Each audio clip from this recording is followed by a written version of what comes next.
Hi friends, this is Hari. Cinema bus அப்டேட்டில் ஒரு தெரி மாசான ஒரு அப்டேட்டோட வந்திருக்குங்க.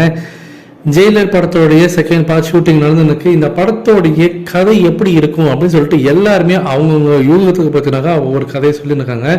ஆனால் கோலிவுட் வட்டாரத்தில் இந்த படத்தோட கதை இப்படி தான் இருக்க போகுது அப்படின்னு சொல்லிட்டு ஒரு சூசகமான ஒரு தகவல் பார்த்தீங்கன்னா இப்போ ஆன்லைன் சோஷியல் மீடியாவில் வைரலாக இருக்குங்க.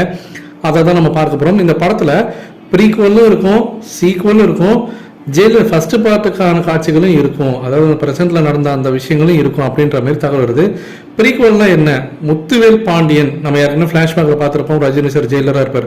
அவருடைய அந்த ரைஸ் ஆஃப் அந்த முத்துவேல் பாண்டியன் எப்படி இருந்தது, அவர் அந்த ஜெயிலர் ஆகிறதுக்கு முன்னாடி அவர் எப்படி இன்னும் கம்பீரமா இருந்தார், ஸோ அந்த டைம்ல அவர் எப்படி இன்னும் பல சாகசங்கள் செஞ்சாரு அப்படின்ற விஷயம் தான் ப்ரீக்வல். அந்த சீன்ஸும் வரும். ஸோ ஃபிளாஷ்பேக் காட்சிகள் கண்டிப்பாக இருக்க போகுது. அடுத்தது ஜெயிலர் படத்தோட ஃபர்ஸ்ட் பார்ட்டுக்கான அந்த ரெஃபரன்ஸ் காட்சிகள், அந்த இன்சிடென்ட்ஸ் நடந்த சில முக்கியமான இன்சிடென்ட்ஸ் நிகழ்த்தி அது சம்பந்தமான அது பின்னணியில் நடக்கக்கூடிய சில காட்சிகளும் இருக்க போகுது.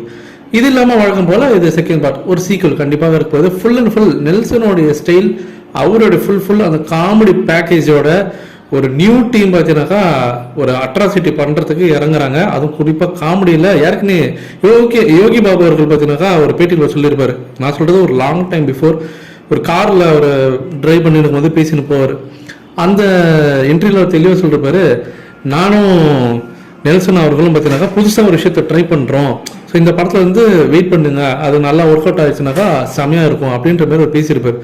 ஸோ முத்துவேல் பாண்டியன் கூட சேர்ந்து ஒரு புது டீம் அவங்க வந்து காமெடியெலாம் அட்ராசிட்டி பண்ண போகிறாங்க. அது இல்லாமல் அவருடைய ஃபுல் அண்ட் ஃபுல் அந்த ஆக்ஷன் பிளாக்லாம் நம்ம பார்க்க போகிறோம். நம்ம ஆல்ரெடி அந்த அனௌன்ஸ்மெண்ட் டீசர்லேயே தெரி மாசம் இருந்தது, அதை நம்ம சொல்ல வேண்டிய அவசியம் இல்லை, வேற லெவலில் இருந்தது. ஒரு ஹெல் ஆஃப் ரைடாக தான் இருக்க போகுது இந்த படம். ஸோ நீங்கள் எந்த அளவுக்கு எதிர்பார்த்து காத்திருக்கீங்க இந்த படத்தோட ஸ்டோரிக்காக அப்படின்றது மாதிரி கீழே சொல்லுங்க ஃப்ரெண்ட்ஸ்.